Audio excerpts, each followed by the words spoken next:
Remember to do your readings. I'll be here for a while if you have any questions. Professor, I'm still not clear about semicolons. Could you go over it again? I'm happy to, Kayla.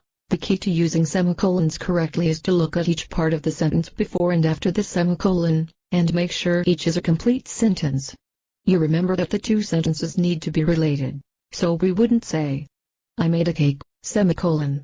I went to the gym. The sentences are not closely related, so they could either be two separate sentences, or joined by a comma plus and. So I could say something like, I worked hard at school. Semicolon, I got an award. Exactly. The semicolon works here because your hard work is closely related to your award. Could it be a grammar award? Maybe it is. Here's another example of using a semicolon with two closely related sentences. The dog snapped at her. She was so frightened that she ran, tripped, and fell.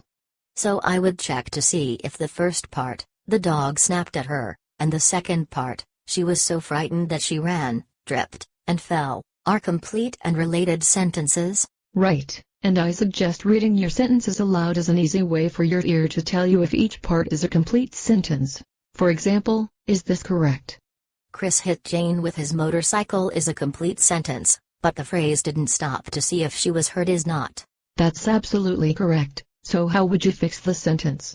I would either take out the semicolon and replace it with a comma, or I would add a subject to the second part to make it complete and use however instead of but. So you would use either of these, and either would be correct.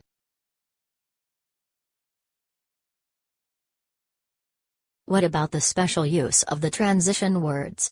I know I'm not supposed to use the word but with a semicolon, but it's okay to use however. I'm not sure why. That goes back to the requirement that the two sentences be closely related. The words, but, and, are weak connectors and don't show cause and effect.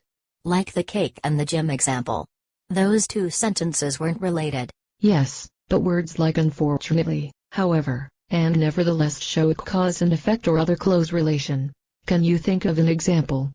Sure, how about this? She was out late at the club, semicolon, nevertheless. She still showed up to work on time. That's excellent. I think you understand semicolons now. I'm glad I could help.